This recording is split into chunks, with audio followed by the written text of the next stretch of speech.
Hello and welcome, everyone. I hope everyone had a great day. I thought we could jump right into it, pick up more or less right where we left off. That's talking about beating these demons back and defeating these demons at the ballot box. Now, before I play this clip, I do want to make something very clear. That is, please don't be a douche. Sorry for the language, but don't be an idiot. Do not go commit any, and I mean any type, form, any type, whatever your fruitcake minds can dream up. Please, seriously, do not commit any acts of violence. Do not attempt to intimidate anyone. Again, don't be a douche. We need everyone in the fight. We're going to beat these demons at the ballot box. The last thing we need to do is give these pussies, as Admiral Bannon declared, yes, they're pussies, but we cannot give them any reason to come and lock any one of us up. We're going to beat them at the ballot box, do it the old-fashioned way. We're going to outwork them, those crooked you-know-whats. Now, I think, hold on. What's that, Fred? You'll have to excuse me. Fred, you want to say hello to everyone? Eventually, I'm going to make Fred get in front of the camera, but Fred is my producer. He's a good man, but, sometimes he doesn't listen. More or less like my fourth wife. I'm just kidding. But seriously, let's get back on track. If you can't tell here, we take the subject matter very seriously, but we don't take ourselves seriously. That's one among a myriad of things or reasons that separate us from the modern liberal. Now, with all that being said, I'm going to play a clip from Tim Pool's Culture War. It's when Mike Lindell and Matt Braynard was on. And I think Mr. Brainerd, and I hope I'm pronouncing your name correctly, I think he nails it. We have to have all hands on deck, everyone up and at it, and focus. And what he's going to lay out here, I think really, is to the point. Like I said, we're going to rant and rave here, but more importantly, we're going to organize for that mother of all battles, the elections of 2024. And we can have not one, not two, we can have multi-tracks. We can be working on many fronts, but that's why we need a lot of folks to help us. So don't sit at home playing John Madden. Hey, I love some John Madden.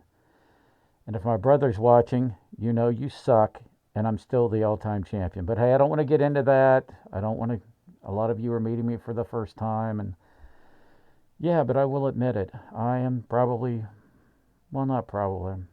Well, let's don't be that big of a jerk. I'm one of the greatest John Madden football players of all time. And again, if my brother's watching, eat my shorts. All right, here we go. Matt Braynard. Let's find the old play button here, folks. Maybe. There we go. Matt Braynard, take it away. Go. So I want to make really clear at the beginning that there's a demarcation. There's two different discussions, two different missions that have to be fought. And I want to make sure that they don't get conflated. By the way, my team at lookahead.org is live tweeting because I'm going to throw up some exhibits. So if you want to follow the exhibits that I'm throwing up here, you can find them at lookahead.org on Twitter, and I'll throw them up here. But I just, if Julie could throw up tweet number 1, and I'll share these with you, is that we have a real problem where there is some problems with the election. And I don't think anybody's done a better job documenting them and then following up to try to fix them. Team has done. We passed legislation in countless states to fix this election. It's not perfect. We've documented many illegal ballots were cast, and we've gotten voter rolls cleaned up with the great help of Steve Bannon and his War Room crew. We submitted likely illegal voters to thousands of activists, so they could then do their own research and then push their county governments to remove those voters from the roll. So it's very important discussion. It's something we have to persist in. But the other side of that, which is in some ways actually an anti-fraud effort as well, is to encourage voters to vote early, by in-person early, or by mail, or sign up for automatic absenteeism. Now remember, we have to do everything above board and legal. Notice he said vote early. He didn't use the old Chicago cliche, vote early, vote often. And just to clarify one thing before we hit play again, his website, and I'll post all this on my in the description and on my website. That is lookaheadamerica.org. That's lookaheadamerica.org. You can go there, sign up to volunteer, donate. Please do all your due diligence. Check Mr. Brainerd's organization out. And with that being said, Matt, take it away. Go. State of Virginia. And we have not done a very good job at that. And part of the reason we struggle with that is because we have a lot of voices saying, oh, no, don't do that. Only vote on election day. Don't push your people to do early. Don't push your people to vote by absentee or mail or anything like that. And I just want to illustrate the cost of that, because there's a very real and significant cost. So I want to throw up, this is Nevada, the 2022 election. Adam Laxalt was the Republican candidate for U.S. Senate. He lost that election by just under 8,000 votes. The number of Republicans who did not show up to vote, maybe they thought they were going to vote on election day, but the bottom line is we didn't try to harvest their ballot. We didn't try to chase their ballot. The number of Republicans who did not vote was 200,000. I'll give you another example. A very good friend of the show, Joe Kent, Washington's 3rd Congressional District. He lost that election by less than 1%.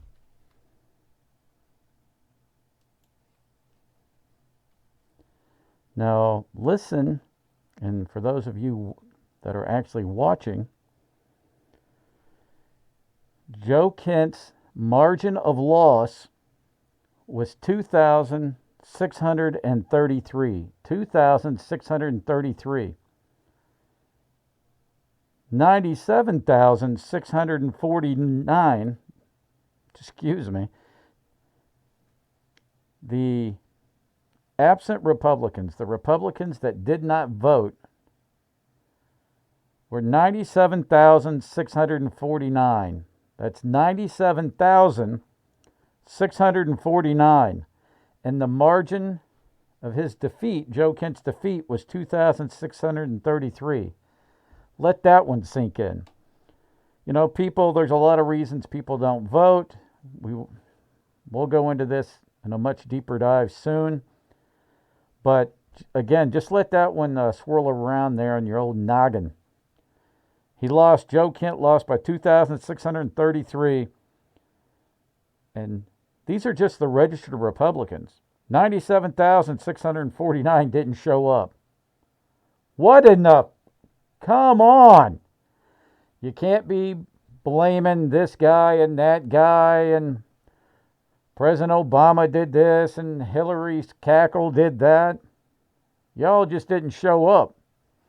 And that's embarrassing. We actually had the numbers, more than enough, and y'all sat on your backsides, chewing your Cheetos, and didn't go and vote. You can't listen to Michael Malice. Michael, I love you, but you're dead wrong. If you don't vote, you're dead in the water. If you don't vote, what's the point? Matt, take us away. Go. 2,633 votes. But, and this is a state where the left, Democrats, do a very good job harvesting ballots. Republicans, no, we're just going to vote on game day. We had almost 100,000 absent Republicans. We did not knock on their door. We did not collect their ballots, even though it's legal to do so there. I'll give you but another. they also didn't take themselves to the polls. I mean, True, is it that's something true. about Republicans specifically? It's something about lower propensity voters. And when you're losing elections because the people who are going to vote for you don't show up, you have to take action. What the left does is they go to the door They either collect the ballot where it's legal. When it's not, they just, hey, sign it for early absentee. Hey, you haven't voted yet. Can you vote, please? Just constantly saying vote early, bank the vote. And I actually want to give one really good example here because I know that Mike and I have a couple friends in Arizona. In Arizona, Kerry Lake lost the governor's race by around 17,000 votes. Blake Masters by 125, Fincham by 120K, Abe by only 280. But in that state, there were 408,000 absent Republicans who did not show up to the vote.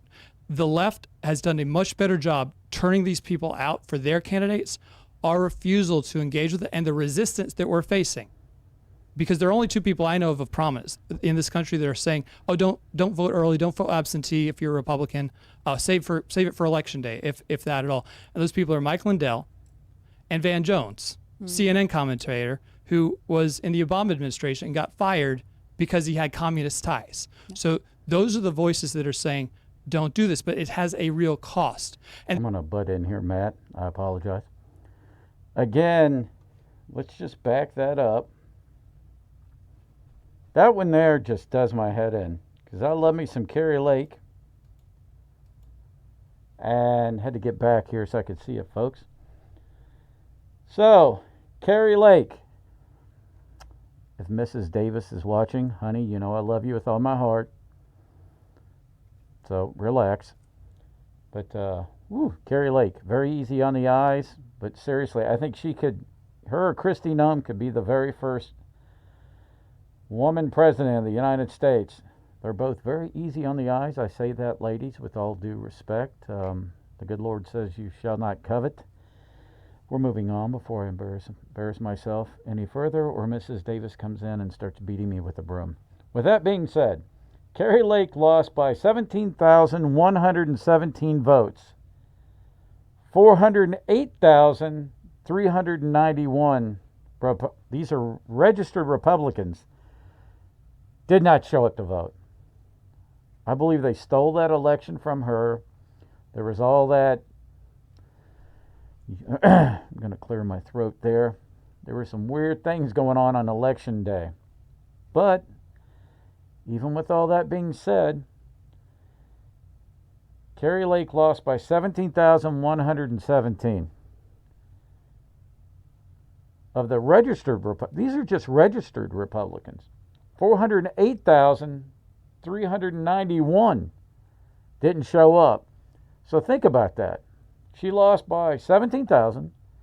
If just 1/4 of those registered Republicans would have got off their big and went and voted, Kerry Lake would be governor right now. Blake Masters lost his Senate race by 125,719 votes. Again, 408,391 Republicans did not show up to vote. Let's go down to Mark Fincham. I know we went through this, but I cannot emphasize this enough. Okay? We have to bear some responsibility here. So, yeah, you can talk a good game, go get you a cup of burritos. You know, listen to Mark Levin, the great one. Mark, I love you. And listen to, we're going to turn this thing around and the sky's falling and Biden's the worst thing since. It's all a bunch of BS if you don't show up and vote.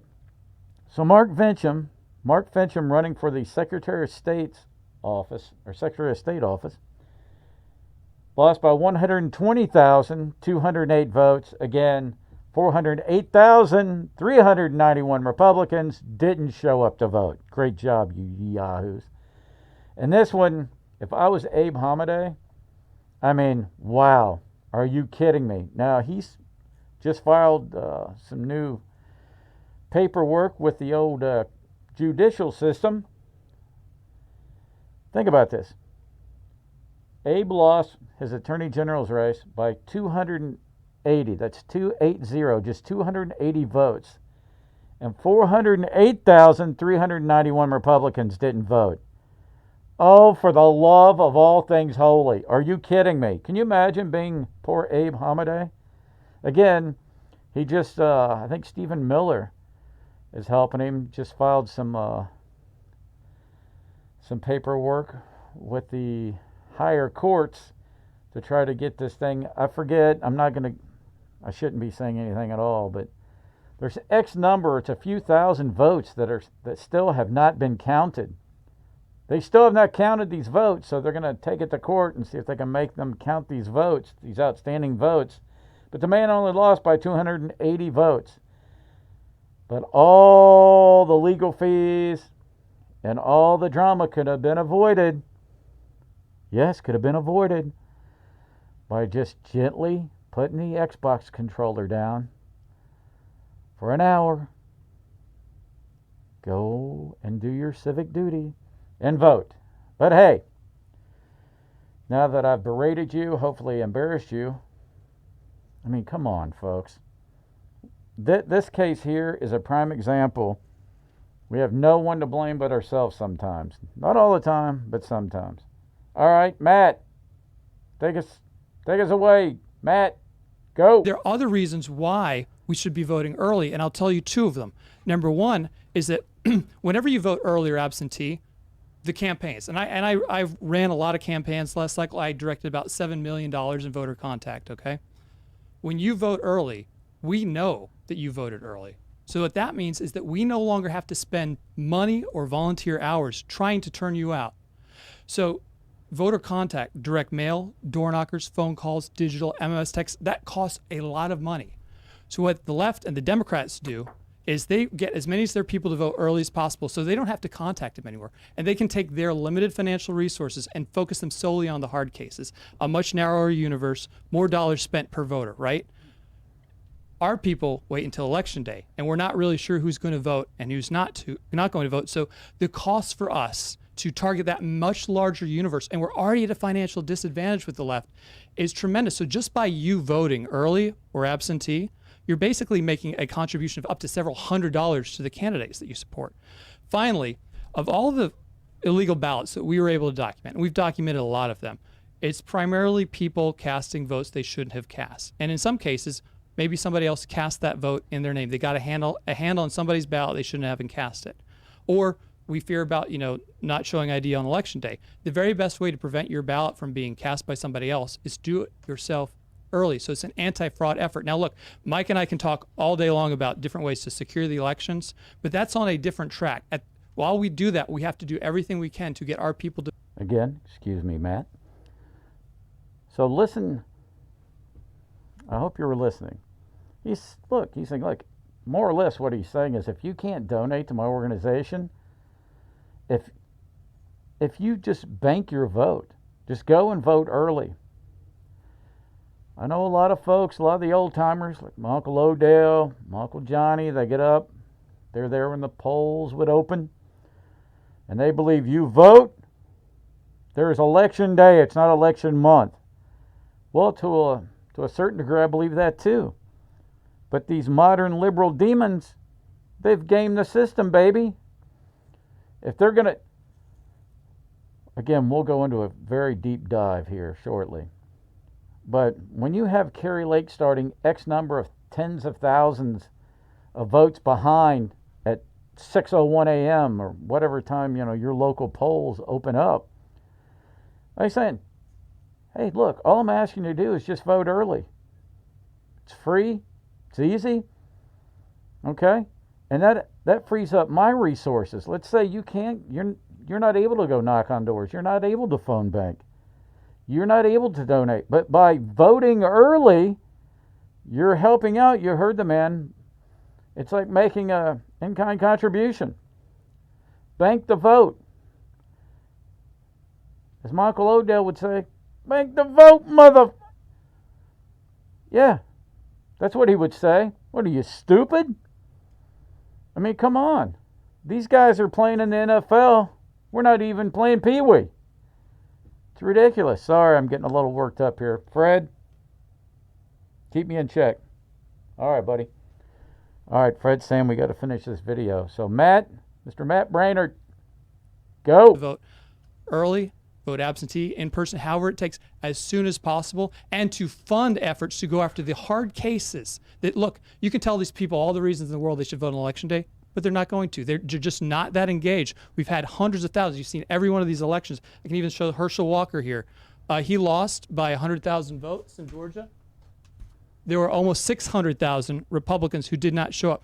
These people cannot be shouted at to go vote on election day. But if we go to their door and we get them signed up for early absentee and we lower the threshold it takes for them to cast those ballots, that's how we get them. That's how the left does it. And we just got to get in the game. Thank you, Matt. Mr. Matt Brainerd. Everyone, again, always do your due diligence. I'll put his organization's link in the description in this video, and I'll also link it on my website. But his organization's website is lookaheadamerica.org. That's .org. Go, do your due diligence. Check his organization out if you can. Volunteer to help. You know, whether it's, again, just volunteering or making a donation. I'm looking right at the page right now. They'll take, looks like from $25, but he's got an other. So if you can just give them $1, give them $1. But I think he's dead to rights on this one. And listen, on that podcast, it was over 2 hours. It was very good. Him and old Mike Lindell. Mike, I love you. Upstairs, downstairs, all of our beds, we got my pillows. I love you. Every time I go to order your slippers, daggone it, they're out. So I want to try some. The point being, I love you, Mike. So we can be looking at those machines, try to get back to one-day voting with paper ballots, secure paper ballots. We can be working on that while a large faction of us are working on what Mr. Matt Brainerd was talking about. That is banking votes. Get those votes. Don't give them a chance in Maricopa County. Don't give them a chance to play silly games with printers and, hey, let's not have a pipe break loose down in Fulton County and who knows what else. A bunch of midgets come in with frying pans, and these people are going to lie and cheat and lie. I'm just telling you. Now, with that being said, I think I've been babbling long enough, but I thought this was so important. I want to do a video. I think this was a great example. And we're going to be doing this every night. We'll be covering other topics. Like I said, we'll go through the news, but we have to start making contact with one another, organizing. It's just the way it is, folks. It's just the way it is. So it's going to take a little work. I berated you enough. Thanks for listening. And always, please remember, always, please remember to love thy Lord with all your heart and to love one another. Until next time, go!